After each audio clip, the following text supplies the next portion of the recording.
Hey guys, welcome back to Hollow Acres. I am over here by all of these daisies. We have a break in the rain today. It stormed all day yesterday, all night, and all this morning. And I'm now out here. I think it's like 2 o'clock or something. I'm going to go ahead and cut all of these daisies down. I know that sounds drastic, but I'm going to give them enough opportunity to grow back. So because daisies are perennial, this is not going to kill them. This is a really, really hard prune, and I do this twice a year, right at the beginning of summer, right where we're at, because they've been in bloom for a little over a month, and now they're really top heavy.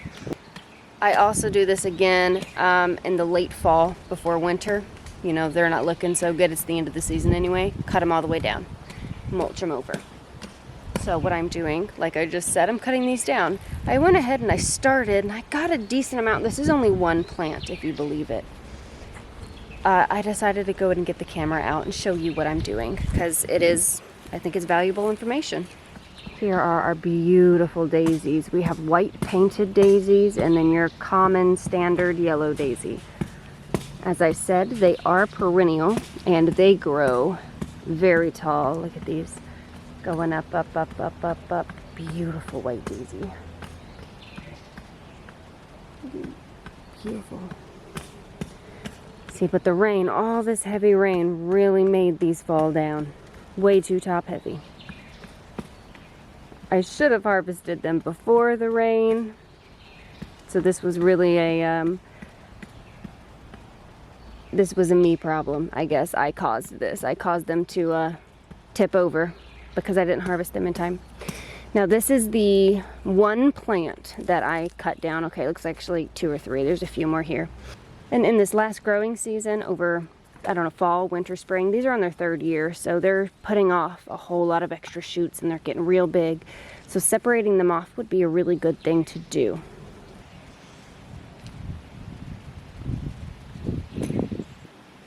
When choosing where I'm going to cut these at, lopping them down at the bottom, I'm finding first, I'm going to find first the stems that have fallen over. I'm going for the longest ones first. I'm cutting the daisies back. Do you want to pick some daisies? That's a lot of flowers. I know. How long have you been down here? Just a few minutes. That's only one plant. This was the one right here in front. I cut them because they were hanging over.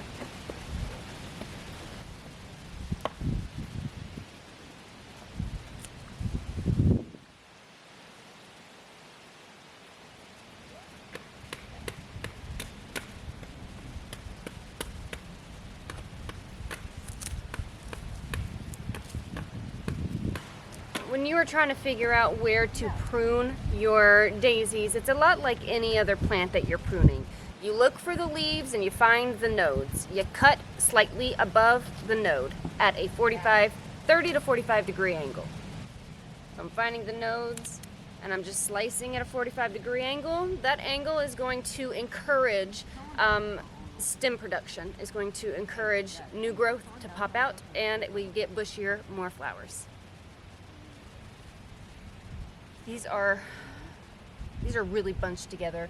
I'm gonna have to separate them whether I wanted to or not. Just like, yeah.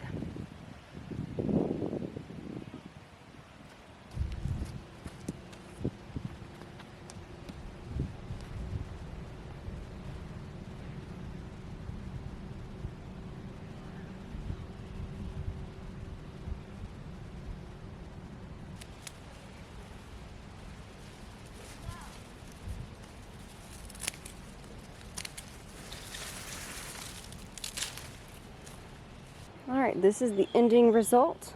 I'm going to go ahead and cut some flowers for a bouquet, but I cut hard back everything else. Those at the top haven't quite bloomed yet, that one did, but I want to get those in a bouquet.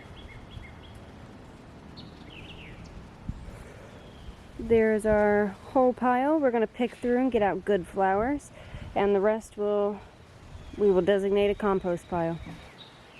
It's definitely not as full, obviously, as it was. Look at all that there. But this is for the good of the plants. Josh went to go get some compost, and I will be top dressing all of this. And I probably will be separating off a lot of these daisies. I haven't decided yet if I'm going to be putting them in pots or other beds. I don't really have the space to put them anywhere else right now. There is the first garden bed behind me, but I have plans for that, and it's not daisies. This is the Santa Rosa Plum, a semi-dwarf fruit tree. That was a lot to get out. I'm going around and I have started already topping everything off with compost. I'll show you in a minute. I came to this tree and I stopped. I want to show you what I have found. I have done just a little bit of research on it. I did some reading and I kind of got an idea of what I'm seeing and how I can fix it organically. You see that? My tree is oozing this gelatinous, clear, this is ambered color, sap all over. Okay, so I did some research wondering what is this? And I have found out that this could be one of two things. Either a disease called gummosis, or we have a fruit-boring insect of some kind. And I'm kind of leaning towards the insect because, I mean, it's all over the ground. And then it comes to the trunk. And then it goes up the trunk. And then it just keeps going up the trunk. But this is the last place where I'm seeing it. There is some splitting here, but everything else looks fine. So what I am going to do is cover all of these splits. I'm going to scrape off, get off all of this sap and everything. I'm going to get all of that off. And I am going to be using this diatomaceous earth crawling insect killer. This is not food safe diatomaceous earth. This is specifically for killing insects. And it also kind of doubles as helping with any diseases that are spread from said insects. Now, because I'm not 100% sure as to what this is, and I'm only just assuming because last year I did have a fruit-boring insect bore into the bottom of the base of the tree here at the soil level, but it didn't go any higher. It rained all day yesterday, but the day before I come out here and I check my trees daily. This was not here. This happened since yesterday and today. So whatever it is, I caught it early, and that's what's most important. So I'm just going to start by wiping. Ew. Okay, this is what I'm getting out of the tree trunk. Now, I'm not trying to dig into the tree. What I'm doing is my best to get all of this out. It is like in there and under there and around there. Now what I'm doing is just slightly peeling away some parts of this bark. And I'm doing that because it's got to be some sort of boring something, because it bored in there. It got in there for sure. Now you may be wondering, me digging around in here, is this going to damage it more? Yes and no. So I'm not damaging it anymore, but, and you know, like any cut, it's going to look worse before it gets better. And this is what's happened. This tree has a wound. I've got to dig out all of this infection, all of this oozy, gross stuff, peel away all the layers and get to the healthy part. That is how healing begins.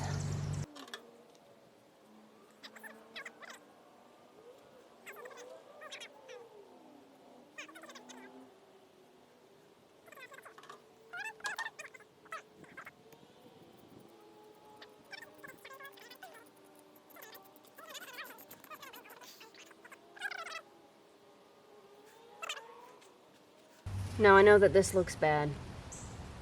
It is. But if I were to just have left this and not scraped it off, I missed a spot, and not scraped it off, then I could end up losing the entire tree. Yes, this is going to shock the tree, but it should survive. And if I left it and did nothing, it would not. So there are levels to progress. Here I have the diatomaceous earth. Hey Jaden, never mind. It's like sprinkling, very, very lightly. Yeah. Now I'm going to take my rag and I'm going to take my diatomaceous earth. And I'm going to basically make a pile, just like this.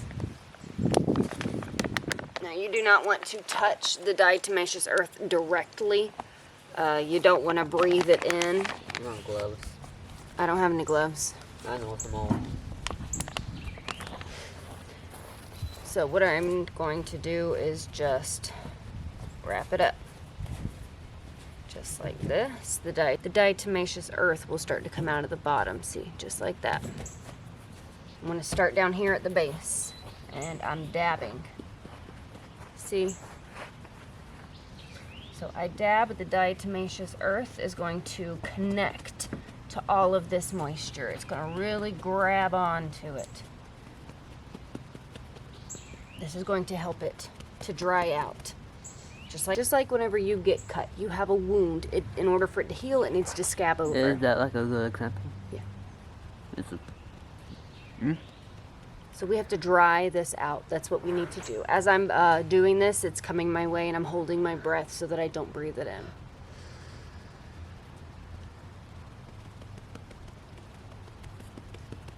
It's somewhat small enough, but Don't breathe it in. You go that way.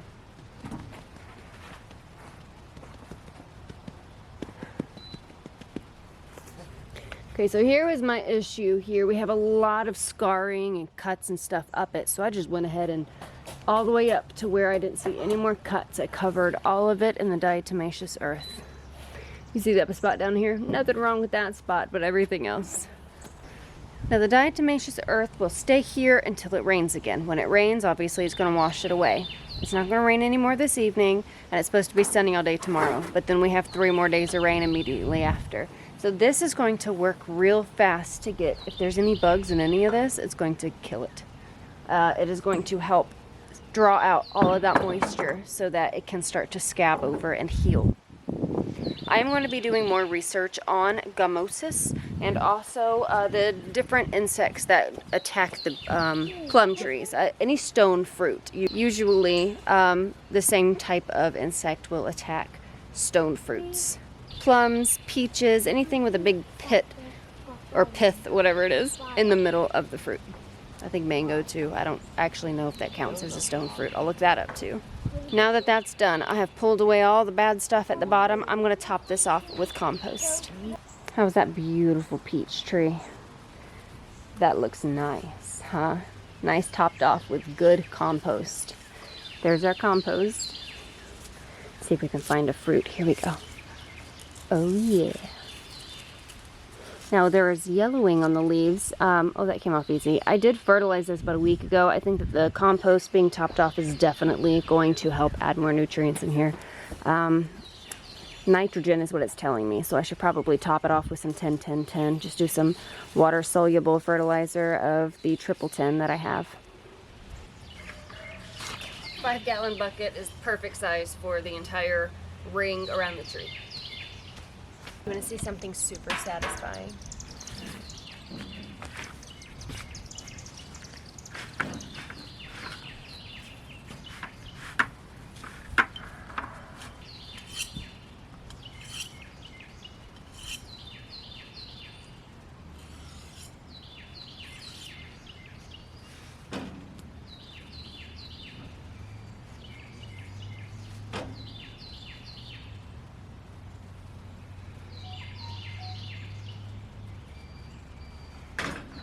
Here in front of the garden gate, I have hundreds of sunflowers sown that I just did today. A couple of other ones randomly popping up. There's some squash. I put a whole bunch of cucumbers on both sides. We're going to have a whole lot of stuff growing up and it's going to be awesome. Now I need to go over there and start topping all of that off. Since I have quite a bit of work ahead of me, I think that I would rather just be out here with some music and just doing what I'm doing. I'm going to go ahead and end this video here. I want to thank you so much for hanging out with me today. If you learned anything, please leave a comment down below. Let me know what it is that you learned and if it was actually helpful to you. If you like this video, please hit the thumbs up. YouTube's algorithm loves those likes. It really pushes our videos out into the algorithm and puts our videos in front of other people so that they can find us and follow along with our journey and learn things too. If you haven't already, consider subscribing to Hollow Acres Homestead. Thanks for stopping by. We'll see you next time.